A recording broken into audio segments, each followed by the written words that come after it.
Hello everybody, it is Skull Queen and welcome back to another video. Today, I'm sure you can guess, but we are going to be moving on to another speed build of Blood Drop, and it is going to be the shopping district. So in this area here, we're going to be filling in some terraforming, and then we'll be adding Nook's Cranny and Able Sisters, and we'll be connecting it to this road down here. So I'm very excited for you to see the final product. I will be speeding up the footage and popping back in and out to discuss what I'm doing per usual. So before we move on, if you'd please hit that like and subscribe button, it would really help me out. But let's go ahead and get started. Okay, so of course we are starting with pathing, and I know it's everyone's favorite. It really does make a huge impact though, so I like to keep it in just in case someone wants to see how I'm doing the process. But we also have terraforming going on in this build, and I have never done an Able Sisters and Nook's Cranny on a 2-tier kind of build, so that was my idea going into it. I didn't want it to be right next to each other or on the same level. I really wanted it to be dynamic and 2-tier, especially because this entire island is pretty flat so far. So as you can see, I'm just beginning with this first tier cliff. I do end up expanding it a little bit in the end, but I'll stop yapping and I'll let you enjoy the process.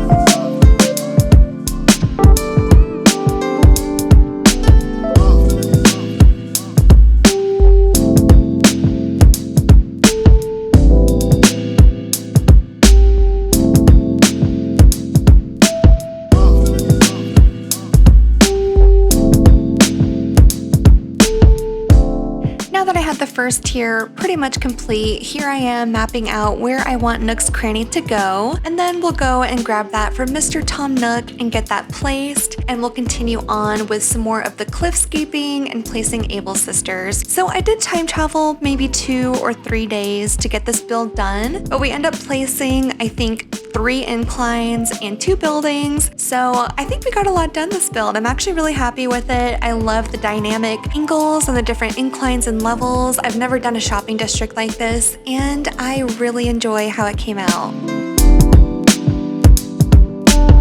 Okay, now that Nook's Cranny is placed, we can go ahead and start terraforming for our Able Sisters. And I think this is where I realized the cliff might be a little bit too small to fit another shop, so we go and expand that out just a little bit. And once I time travel to the next day, we'll get the shops placed and some more inclines. And again, I'll stop yapping and I'll let you watch exactly what I'm doing.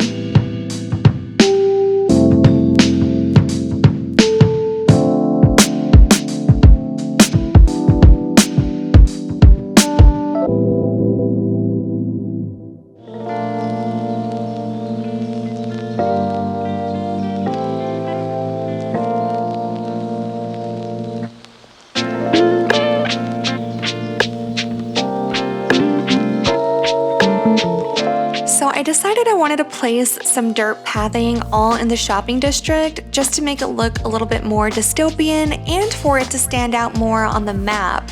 And to be honest, I really wish I had put dirt pathing underneath my actual road design, but there's just no way I'm gonna be tearing all that down to put some dirt down and then put the pathing back down over it. It's just not gonna happen. So the map is just gonna be what it is. I'm not gonna worry too much about it. Maybe on my next island, I'll care what the map looks like. But yeah, you'll see a lot of dirt being placed, and then once I go back in with some custom codes and other buildings, I'll pop back in to discuss.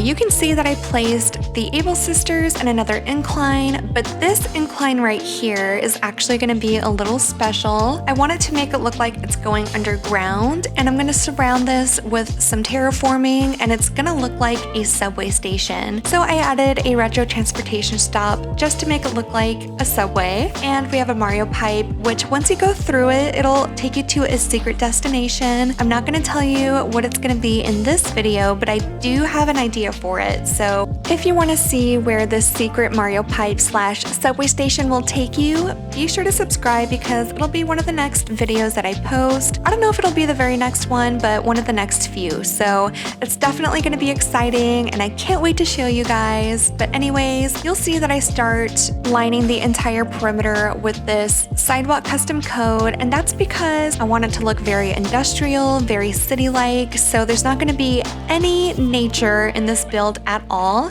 If there is nature, it'll be faux nature. So you'll see that in a little bit. But yeah, I didn't want to have any flowers, any trees, just straight up concrete and custom codes for the flooring.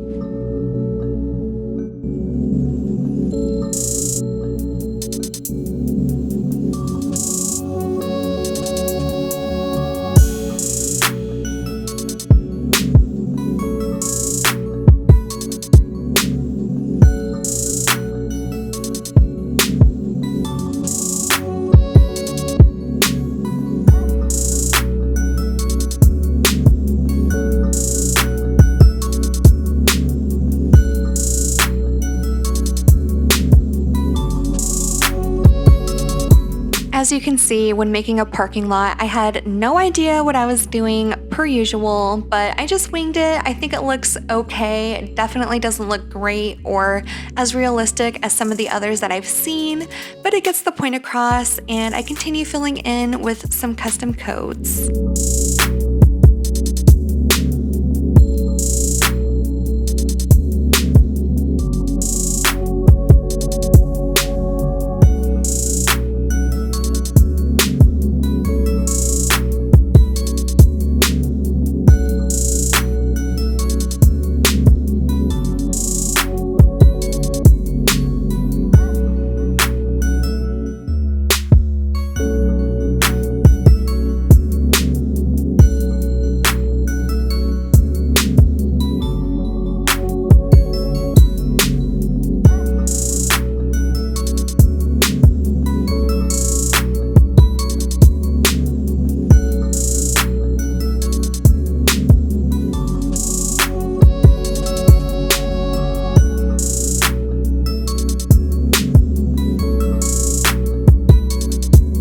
And on to my favorite part, decorating. So you can see that I started with some of the fencing, and I just wanted to line this perimeter, especially because it does look over the resident services. I didn't want it to look like anyone could fall off and maybe hurt themselves. So we just lined it with some fencing, and on this other side, I add a little bit more cliff, and later on I'll add even another incline. So there's probably 4 total inclines in this build, but that's okay because my island is a flat wasteland anyways. But you can see that in front of the next cranny, I really was enjoying these wide display stands, and I think it makes the whole next cranny look a little bit more dynamic. I love that we can add the custom designs in the display stands themselves. And on this side, I added some of these counter tables to make it look like the store might have continued to the outside as well. So there's a little outdoor section where you can shop.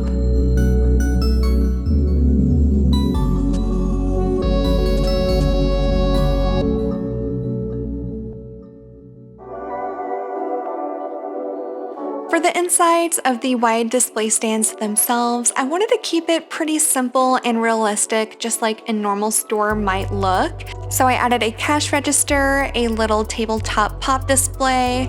I also added a conveyor belt to make it look like maybe there was a shipment coming off of the vehicle. Also some trash items, more city-like items, and this is really where your creativity can come in. You can use any items to fit any themes and still make the same wide display stands work. But for me, again, I wanted to keep it basic, just some supplies that people might need for survival, such as food and of course an axe to chop off a zombie's head.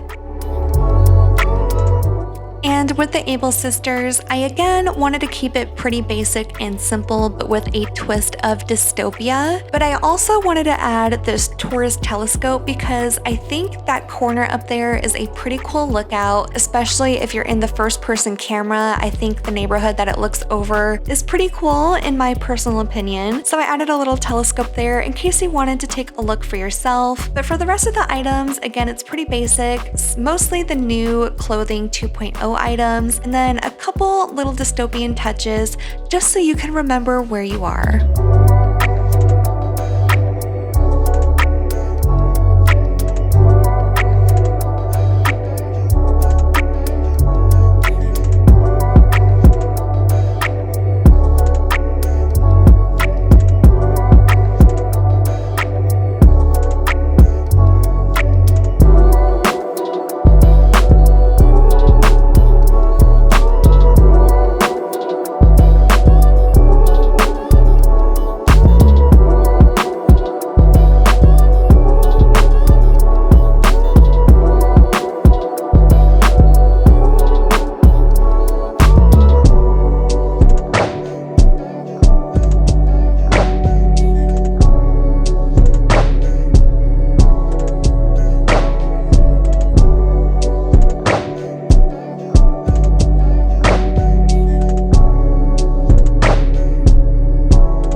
Keep a lot of the decorating footage in there just so you could see that there is a ton of trial and error in any build. Even when I have an idea of what I'm doing going into it, nothing really ends up looking like I'm gonna think it does, and it just takes a lot of rearranging. But moving on to the final section here of our little shopping district, I decided to turn this into a nursery. And I decided on a nursery, honestly, just because I had a lot of plants in my inventory, and I thought it would be a good way to break up all of the city-like dystopian qualities of this entire entrance. So I wanted to have a little section where there was some nature and you could actually breathe a little bit. So here I am rearranging the storefronts and the wide display stands.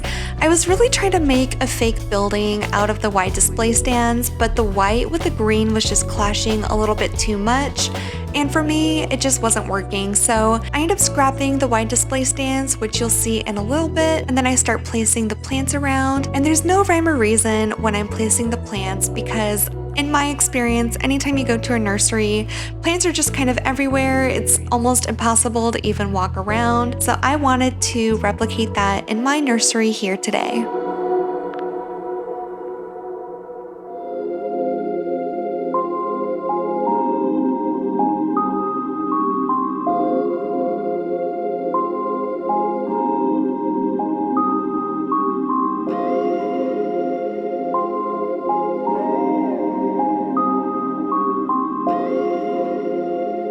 Like I mentioned earlier, the white wide display stands were just throwing me off and I could not deal anymore. So I took those down and I was way happier with the entire build after that. So again, just placing some random plants everywhere. I had no rhyme or reason whatsoever. I was just plopping stuff down and I actually really like this corner. I thought it might be a little bit too disorganized, but in my opinion, that makes it more realistic in a rundown dystopian city. Do you really think they're gonna prioritize organizing their plants? I don't think so.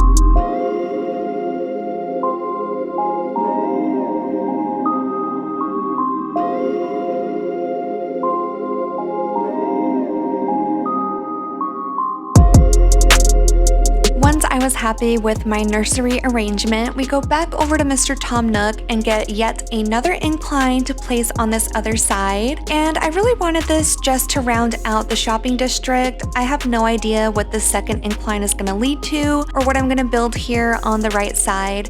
This leads right into my beach, so if you guys have any ideas for that, please let me know. But going back through our shopping district, we're adding some details such as a fallen victim, we have a half-eaten body on the ledge, a pile of bones, and then we also add a siren and a skeleton. Just all of the dystopian staples had to be included in the shop. To round out the rest of the shopping district, we just had to finish off some of the fencing, add a few piles of leaves around to make it look a little bit more run down and like nobody has been cleaning. Then we time travel one more day to get the incline built, and that is essentially it for the shopping district. I can't believe how quickly that all went by.